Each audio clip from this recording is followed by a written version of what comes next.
Hi, I am going to give the video update for today. I was at the hospital last week with Ellie. We all came home on Friday. Eric and the kids stayed with me until Monday, and then I stayed until Friday.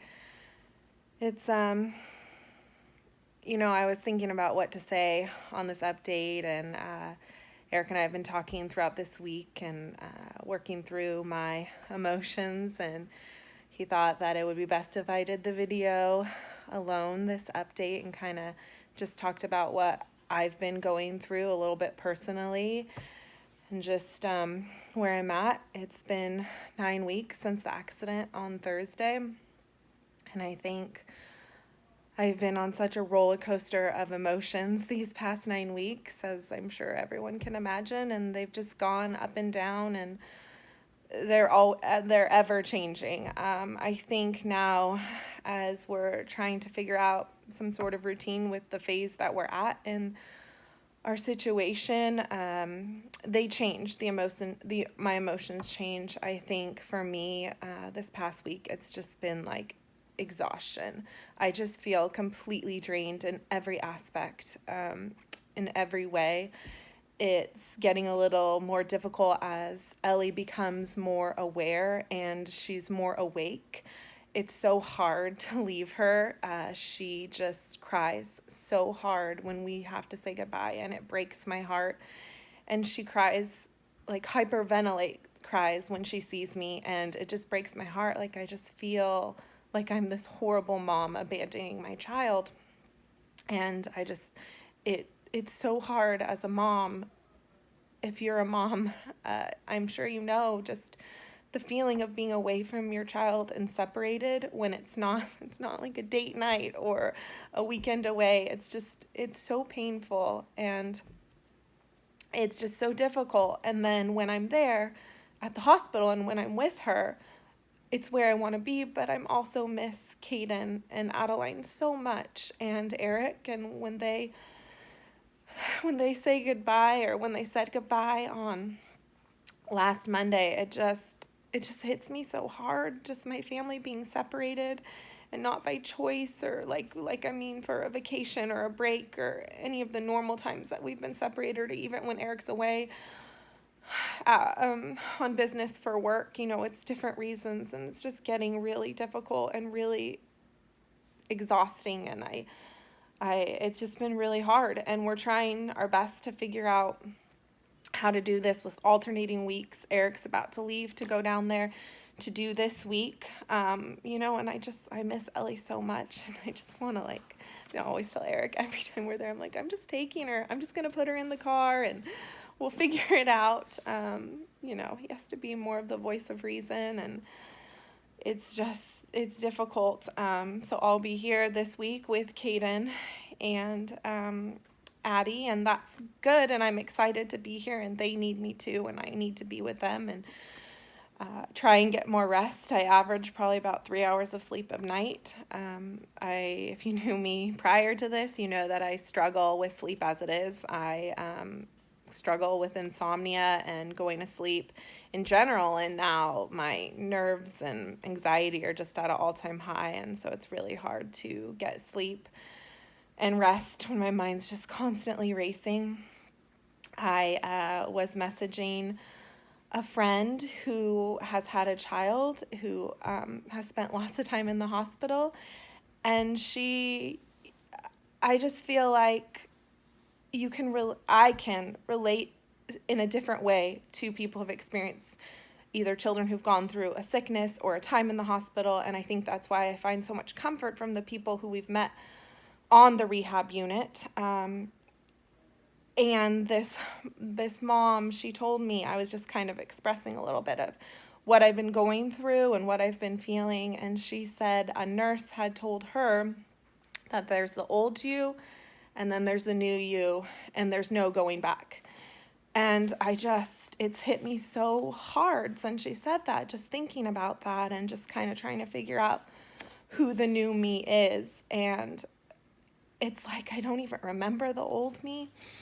And so I feel like I'm on this journey with God to figure out the new me and what our lives are going to look like. And it's one of the things I was expressing to her is, for me, something that upsets me so much is when people tell me how good Ellie is doing. And it's not, I understand that everyone who says that, they mean well. And she is doing good. It's not even a fact. She is doing amazing, and she's come so far in these 9 weeks. She really is a miracle.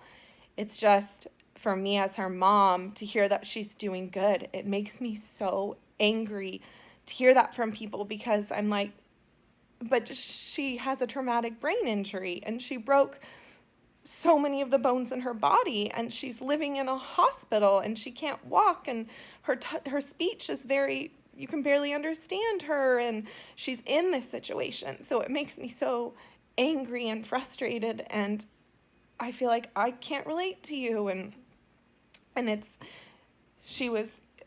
was just expressing that to her, and I feel like, and then another mom on the floor who's a little boy on the rehab floor, she's there, and they're in and out for long term for a clinical study, and she just says, she feels the same, and it's like, it's not like we're mad at the people, because I know that you guys all mean well, and it is true, it's still a fact. It's such a conflicting emotion, and I don't even know if I'm explaining it right or if it even makes sense, but it is how I feel, and I struggle so much with that, and I've been struggling to relate to anybody other than someone who's been in the position, and I feel like I've probably said so many ridiculous things to people prior to this.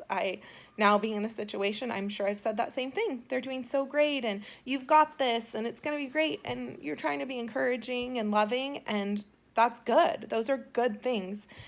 It's just, as a mom of a child in the position we're in, or the place, or having a hospital, it's so painful. I can't even describe it into words. It's just, my heart is always torn, and it's always broken, and it's so difficult, and so I'm just working on this journey with God and trying to figure out, how to trust him completely, and just figure out the new me. The one thing, though, that I did want to say is that even as I go through this roller coaster of emotions and on this journey to figure out, or not even journey, but this season of life of who the new me is and what our lives will look like, and as they change day to day and week to week, throughout this, it's been such a blessing that I have never doubted God's goodness. And, he allowed this to happen. And I still know that he loves us so much, all of us. And he is good, and he is merciful, and he's gracious. And I know without a doubt that it's like a weird, separate issue. It's not necessarily like, I'm not like, why God? I don't feel that. It is a blessing, because I don't doubt God, and I don't doubt his goodness and grace and mercy. And I'm so thankful for that. I guess, like, when your times are good, you praise God, or at least me, I shouldn't say everybody, but for me, I've praised God, and it's just been great. And, I've always wondered if I ever had a traumatic situation or something horrible happen, like, would I still feel that way? And I'm so grateful that I do. And I'm so grateful that I know him as my personal Lord and Savior, and that he is carrying my family through this. And he truly is. And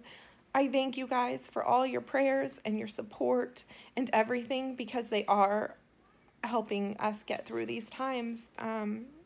So even though I talk about this rant of my emotions, I still am. It's a separate emotion. I'm still so grateful, and I appreciate everything. This is just kind of the season I'm in and the place that I'm in. So yeah, I guess just continue to pray for our day to day and what that looks like with our family being split apart and just going back and forth, and for sleep and for patience and trust as we continue to navigate this season of our lives. And as far as Ellie, for an actual medical update, she's talking more and more every day, which is great. Before, I feel like it was more of talking and repeating. She would repeat what we'd say or just kind of answer yeah or no to questions we would ask her, and the connection was sometimes there. We weren't really sure. Sometimes she'd say yeah or no, even though I kind of felt like it was maybe the other way or that it didn't seem right. But now she's kind of initiating the conversations, and that's really great to see, and it is really encouraging. She is able to pull herself up in her bed, like with holding something, or in like when she's in therapy, to a sitting position. She still doesn't have a great center of gravity and she's wobbly, but that is definitely new, and it's really great to see. So with that, because of the fear of the way she is, she's actually in this, on Friday they got her, it's like a crib kind of thing that zips and unzips over her bed as a protection so that she doesn't fall out or fall over, because now that she is moving, but it's not very controlled. So that definitely gave me some peace of mind as I was leaving on Friday, to know that she was going to have that. And she will be doing a swallow study sometime this week, a video swallow study. So they will check to see how that's working, her functioning for swallowing, so that we can move forward with eating. She has tried a few soft solids like yogurt, like a pirate's booty, which she really wants, but they have to make sure it's all working, at risk for choking or other things. And so that'll be this week, the video swallow study. So just pray that that goes well and things are working so we can move forward and get closer to getting her NG out, which I know she would love. And that'll really progress her talking and everything else, just to not have that down her throat and into her stomach.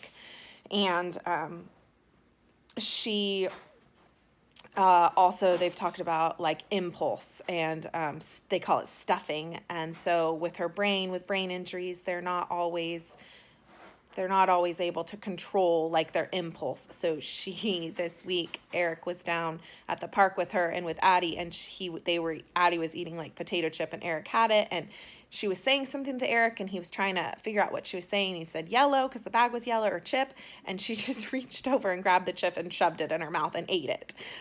So it was a mix of laughter and fear because of the choking, and it was a chip, and thankfully she was okay. And we told her therapist right away and her doctors, and they're just like, that's kind of impulse that she, at least now she has the desire to eat, and that's kind of that connection, but they don't have the connection to like resist, or she'll take a few bites and then she'll forget she's eating. So she could choke and that's it. So it's just kind of like that. And then also she was at the park sitting in Eric's lap, and Addie, and then our roommate's older sister, who we just adore, was down there playing with us with Addie, and they're running around, and Addie was trying to jump out of Eric's like lap to get to them, and it's just like an impulse. She wants to do those things, and the connection isn't quite there in her brain. And so it's great that she has those desires. We just have to be very careful with that impulse and the stuffing and those kind of things, which hopefully, just in time. Most of her injuries are just time. She will be getting a leg x-ray tomorrow. Her leg is still in that position where it's just really tight and they're struggling with the muscles. And one thing that Eric, I think he's mentioned on here, but Oakland Children's Hospital, they're very pro letting your body heal itself instead of jumping to surgery or jumping to meds right away. And we're very thankful for that. And there will be surgeries in Ellie's future, and most likely a couple other hospital stays, but they're hoping to minimize what she goes through for the rest of this hospital stay, to just to help with her anxiety and just all the trauma she's been through. So we're grateful for that, and we're hoping these x-rays show that her leg has continued to heal, and that it's things that can just kind of heal over time for this stay. And We did get a estimated time on her coming home, which was the first we've heard. I've been afraid to ask for fear of them saying they have no idea, or for fear of them saying that it was going to be really long. But I did on my way out. I had them paid to the doctor, and I had to do it, and so I did. And her head doctor came in right away, and she's fantastic, and just said that they have talked about it. And she's thinking that it will be before Christmas, which was a huge relief. And just my prayer was for her to come home before Christmas so that it'll be in 2018 and that we can be together as a family for Christmas. So I'm really thankful for that. And I feel like it gives me a little bit of a glimpse of the light at the end of the tunnel. And I just pray, it's not a goal for her to be walking by then, so that'll look different, but it is for her to be standing. And so we'll just continue to pray for that, and for what that looks like, and that her leg and foot is not weight bearing yet. And that's something that they want to work on, and getting that sensation back in that left foot and the left leg for it to be weight bearing, and that maybe she will be able to use a walker. She will be in a wheelchair, but intermittent with a walker, and just to be able to stand, their goal is to get her from her bed with a walker, or with someone, like with their hands, to be able to get and sit into her wheelchair. So that's another prayer request. Addie had a neuro follow-up appointment this past Wednesday. So that's Eric and Addie came to the hospital midweek, and she looks really great. They are just so blown away with her progress. I actually realized I had never seen Adeline's MRI images and X-ray images from when she first came to the hospital, and I didn't realize how much fluid she had in her spine and in the back here. I knew that she had it, but it was just different to see on the images that the neurologist showed us. And he just explained how there was a lot of fluid there that they don't see, and that's not common. And he said, it came from the shaking and how severely she was injured. And he emphasized that, she should live a normal life for a child, and she's doing great, but that her injuries were really severe. And I think when I see her, she's such a miracle. And I have to remind myself that 6 weeks ago, my 3-year-old could not walk. And, 7 weeks ago, she could not move the left side of her body. And when I look at her spine and the damage that was done, and that you see in her brain, showing me her diffused brain, and just the fluid in her spine that should not be there, in all the pockets. There's just so many. It's like on the images, he's like, where the light parts were, that's the fluid, and that this is the swelling, and this is the bruising. And I think just added to my emotions, and I just couldn't believe it, like that was my baby. And then I looked at her as she's coloring, as he's talking, and she's just being a normal 3-year-old. It's just, it's just shocking. And my fears for her, though, is just, it's so hard to just let her be. Like, I'm always telling her to slow down and watch what she's doing. And I don't want to live in fear, and I don't want to hold her back. It's just such a scary thing. And as he reminded me, of the severity of her injuries, he's like, don't live your life in fear, but also remember that she has a traumatic brain injury, and that what she went through. And it's just, I'm just terrified every time she bumps her head or does something which she's going to do. It's impossible to avoid. But yes, overall, though, we are so thankful, and she is doing great, and she's our little miracle.